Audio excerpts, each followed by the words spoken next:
From Minnesota's leading news station, Cindy Brucato, Stan Turner, Dennis Felkin, and Bob Bruce. This is the Eyewitness News Update. Good evening, everyone. There was a lot of talk by and about the Americans being held in Beirut. Well, for one thing, Cindy, behind closed doors, negotiations that some say may lead to a resolution of the situation soon. In front of the camera, frustration, perseverance, and sympathy from 3 of the 39 Americans being held by the Shiite Amal. Hostages Alan Conwell, Ralph Traugott, and Reverend James McLaughlin were interviewed by ABC News at a restaurant somewhere in Beirut. They talked of the initial terror when their plane was hijacked, but they say their situation has changed because the men holding them now are not the ones who commandeered TWA Flight 847. I don't feel any pressure, you know. I'm not here of my own free will, but it's not as difficult as I thought it would be. It's not as hard as people imagine it, I'm sure, back in America.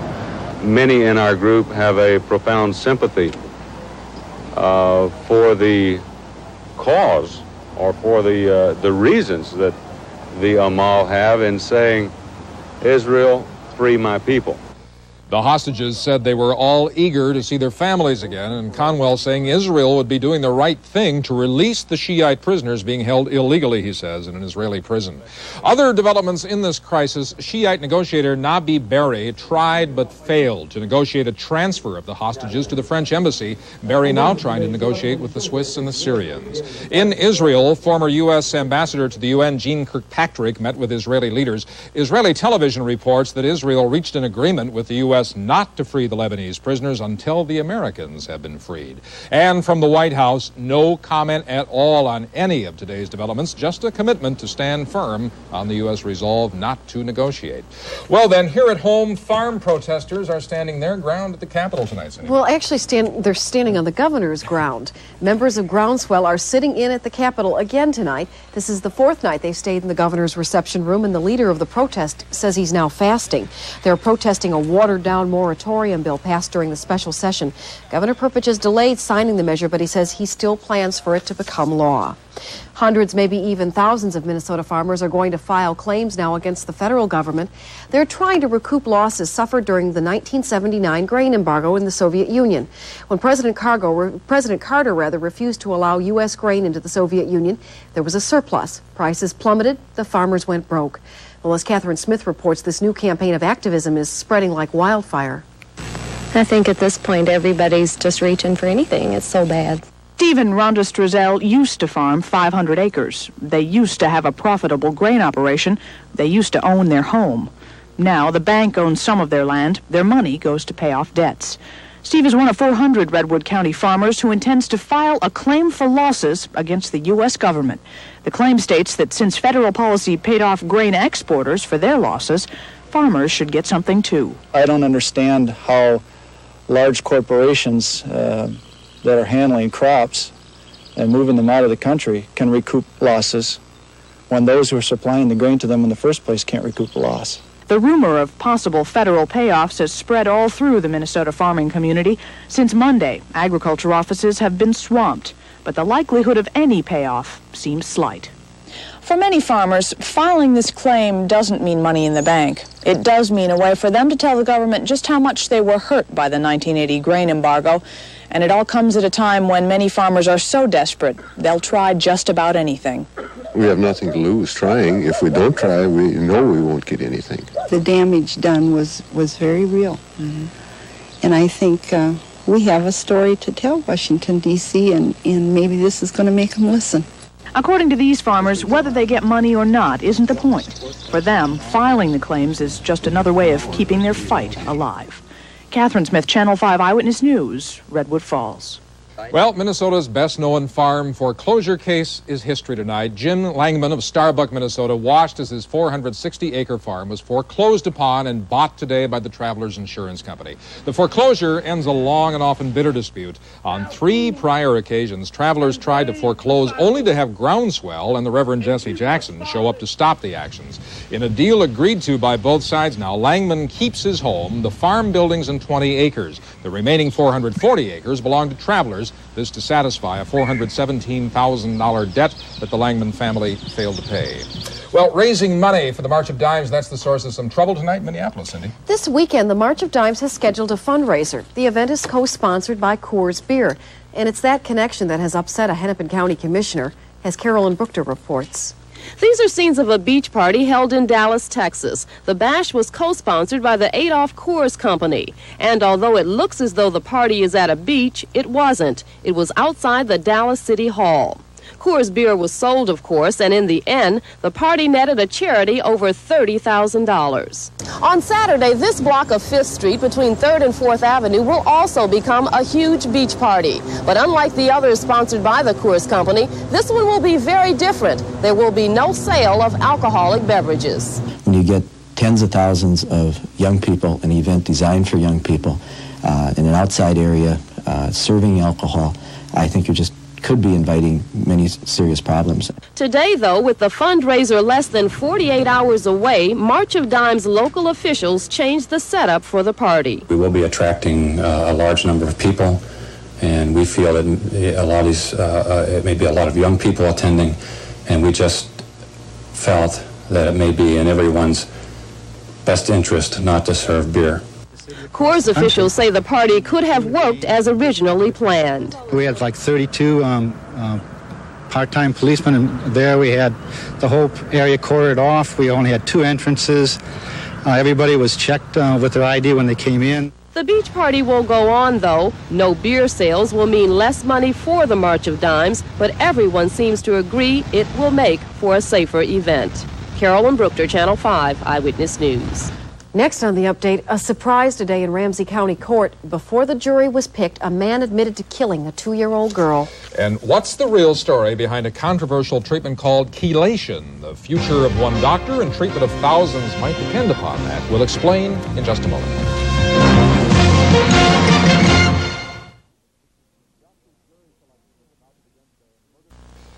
Just as jury selection was about to begin today in the murder trial of Richard Murphy Wall, the 51-year-old Minneapolis man pleaded guilty to the shooting death of 2-year-old Sarah Mae Kolbjornsen. Wall took the witness stand this morning and confessed he fatally wounded the 2-year-old Minneapolis girl and critically wounded her mother, 30-year-old Mary Jane Kolbjornsen. Both mother and daughter were shot inside his car March 31st after Kolbjornsen told Wall she was ending their relationship. Wall pleaded guilty to first-degree murder, and that came as a surprise to Ramsey County Attorney Tom Foley, who was preparing to begin the trial. I think that we were ready to go to trial. I'm very confident we would have presented our case and resulted in a conviction. But like I say, it was a first-degree murder plea. We would not go below first-degree murder, and that's what we got, and it's life in prison, and I'm very happy with that. Wall will begin serving his life sentence at Stillwater Prison, and he will not be eligible for release for at least 17 years. A 16-year-old girl is being held tonight for allegedly stabbing 2 teenagers today. A 13-year-old girl was treated at St. Paul Ramsey Medical Center. She was released tonight. A 14-year-old boy is hospitalized in fair condition.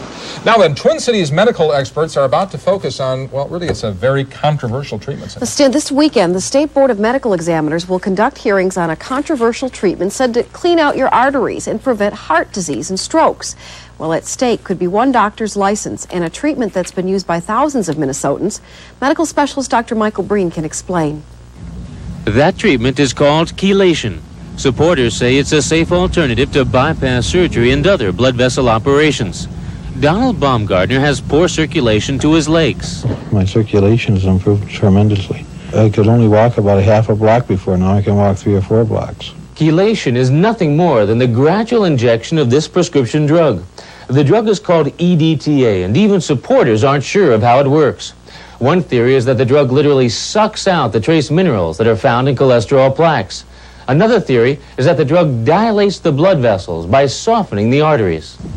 To try to achieve those results, the patients here will get 30 treatments at a cost of $2,500. But that cost is paid by patients themselves because almost all doctors and insurance companies say the treatment is at best unproven and at worst a hoax. So we have no basic experimental evidence supporting the concept and certainly no clinical testing done to show that it's effective.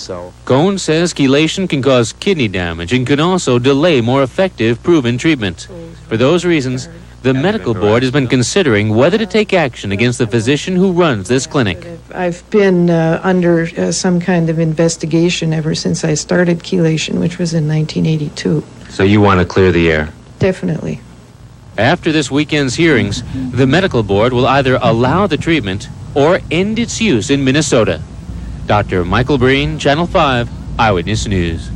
Now a follow-up update really on a story that developed over the weekend. Investigators are hearing faint signals from the seabed tonight. They say it could be noise from the flight recorders of the Air India jet that crashed on Sunday. Today, a British nuclear-powered submarine briefly joined the search for the black boxes. U.S. submarines may soon be joining that effort. The boxes could determine if an explosion caused that crash. At Walt Disney World, authorities still trying to figure out how a fire got started last night on the monorail. 200 people riding the train had to evacuate. None of them was injured. And the Senate Judiciary Committee today voted down the nomination of William Reynolds as Associate Attorney General. The vote may have killed Reynolds' chances of getting the job, the Justice Department's third-ranking post. Well, then, next up here on the update, Dennis Felkin challenges whether the calendar is right. Is it right? By saying we're indeed in summer. Yeah, we're going to check with him on that. And a little bit later, Jason Davis introduces us to one man who knows how to put his time to pretty good use. Stay tuned.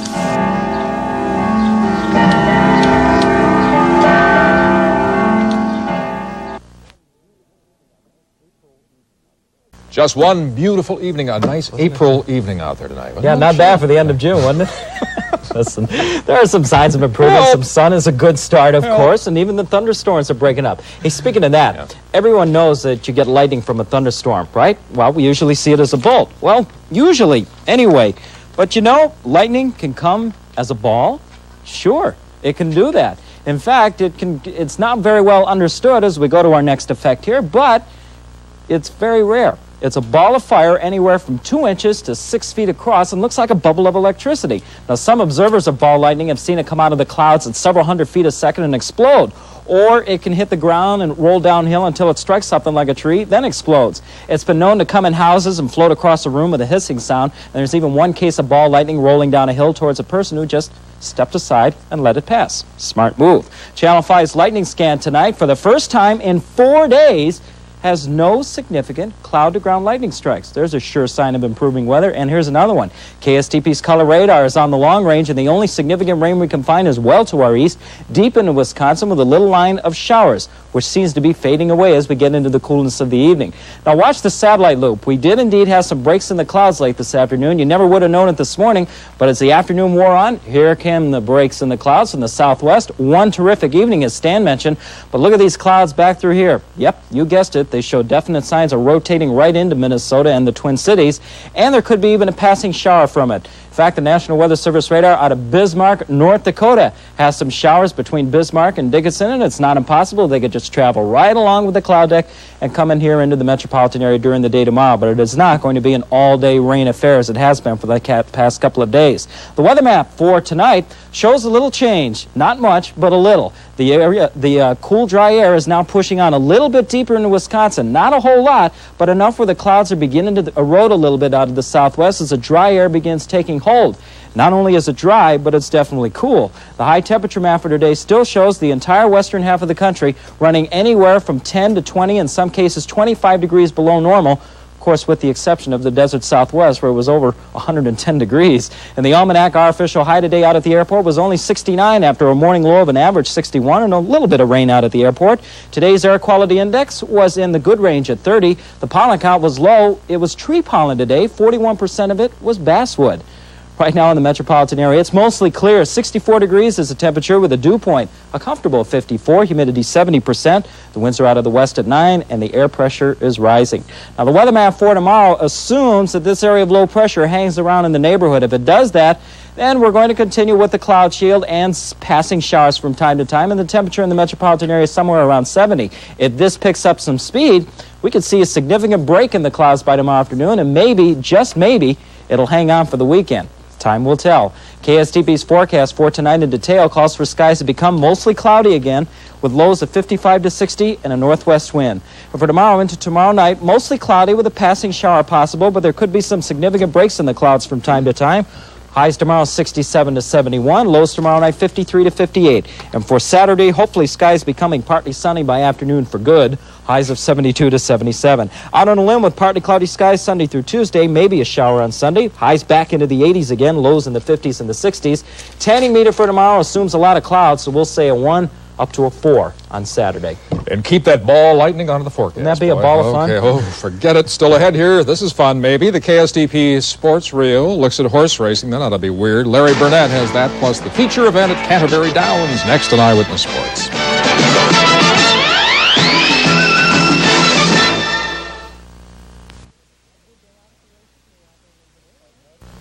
A good day out at the races. You were out there a little bit earlier. Another good day, and the weather has been cooperating for them out there. 2 nice days in a row. They were off and running again today at Canterbury Downs. The sun came out just in time for today's first race, and the ponies were running on a fast track before the day was over. A good crowd, too, almost 12,000 for day 2 at Canterbury. The 7th race was the feature race, and that turned into a one-horse race. It was 6.5 furlongs for 3-year-olds, and the number 1 horse, Tell Buddy, led from wire to wire to win by 3 lengths over Come On South. Leroy Moyers was in the irons as Tell Buddy paid $460, $280, and $280.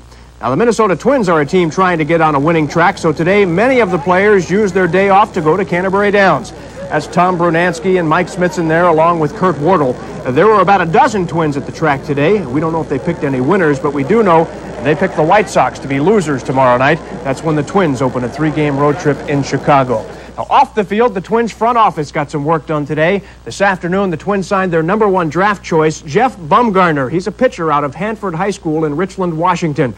The 6'6" right-hander posted some big numbers this past season, including 11 wins without a loss, 132 strikeouts in 74 innings pitched. And check out his earned run average. That's .025, which must come out to about a run a year. Terms of his contract were not released, but you can bet it's in excess of $100,000. And a team spokesman did say that Bumgarner is now the highest-paid draftee in the history of the Twins franchise. Jeff will report to the Twins Rookie League Club in Tennessee on Saturday. And it's official now. Second baseman Alan Wiggins is on his way from San Diego to Baltimore. Last season, Wiggins stole 70 bases for the Padres, but he recently underwent drug treatment for the second time in 3 years. Team president Ballard Smith told him he was off the team for good. Wiggins goes to the Orioles in exchange for pitcher Roy Lee Jackson and a player to be named later. One game in the American League complete tonight. It was Toronto over the Brewers. The final there 7-3. Now in the National League, the Cubs' 13-game losing streak has now been followed by a pair of wins over the Mets. Just like the Twins, the Cubbies have a Hatcher. This is Billy Hatcher, and this is Billy's first Major League home run. It put the Cubs ahead to stay in the 5th. Rick Sutcliffe went the distance, and the Cubs won it today 4-2. In other games in the National League, Cincinnati beat the Giants. It was St. Louis by 1 over Philadelphia. San Diego beat the Dodgers. Montreal 4-2 over Pittsburgh tonight. And in the 9th, Atlanta is leading Houston 4-1. No big surprises today at Wimbledon. It rained, so what else is new? But most of the matches were completed today. At center court, Chris Everett Lloyd had an easy time of it against Mary Lou Piatek. Chrissy has been bothered by a slight neck injury, but you couldn't tell it today. She dominated this match and won it easily 6-1, 6-love. A big win for Chrissy at Wimbledon once again today. Finally, in sports, we could not go any further because of the big opening day of Canterbury Downs. Had to talk about it tonight. Get ready because we're going to cue up the trumpet, get right out of the gate with a special horse racing edition of the KSTP Sports Reel. Now, boy, the officials at Canterbury Downs are strict. I mean strict about who they hire as jockeys. These guys, for example, right here, didn't get in because they were a tad overweight. You've heard of swaybacks? These are sway fronts. Now, this guy was plenty light, but they didn't take him because they said he was a little chicken down the stretch. And these fellas even had their own horses, but they didn't get hired because they didn't wear the proper silks. You tell them they didn't get the job. I'm not. This lady, she just couldn't ride. Let's face it. Oh, they're strict at Canterbury. And a word on betting now. If you think you have a sure thing in a race, take a bit of advice, just a bit, from an expert. I wouldn't bet the ranch on it. That's right, buddy boy. Now, guess what? Bobby Knight has landed a summer job at Canterbury. He's in charge of seating. Now, it's $2.50 to get in, and for an extra buck, you got it, Bobby will throw in a chair. He's good at it, too. Now, that's it for our horse racing edition of Sports Reel. Do you like it, huh? I'm just so incredibly overwhelmed. And we've heard that from thousands of people throughout the days and weeks. Simply overwhelmed. The card and letter is pouring in. Card and letter, yeah. It's a mandate from the person, yes. Thank you, Larry. I think. You think? Want to top that one? Yeah, let's try, shall we? Yeah, that's the least we could do. From the ridiculous Larry to the sublime, I guess, we're about to meet a man who's got nothing but time on his hands by his own design. Jason Davis met him, where else? On the road again.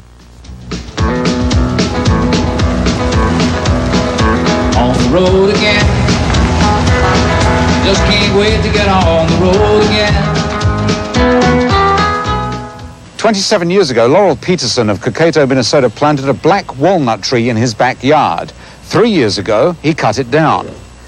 Laurel, a retired carpenter, turned that tree into this grandfather clock, which begat another grandfather clock, which begat another grandfather clock.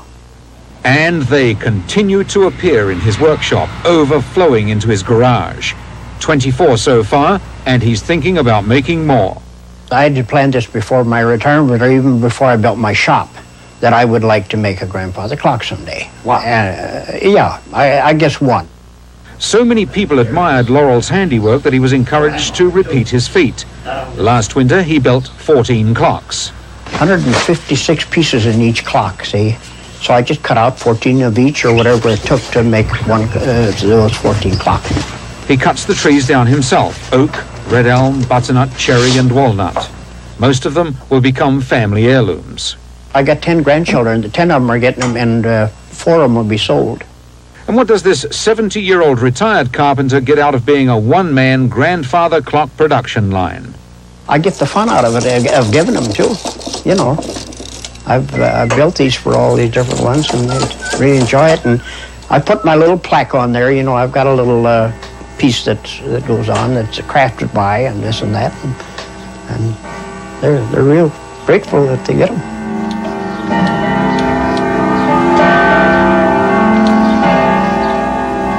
Jason Davis on the road again, Cokato, Minnesota. Oh. Can we tell the carpenter from Cokato that Stan Turner wants a grandfather clock? Please, please. So you can mail it in different pieces. We'll assemble it here. I'll put it in my car, right up on the dash. Beautiful. Good night. Thank you. Good night.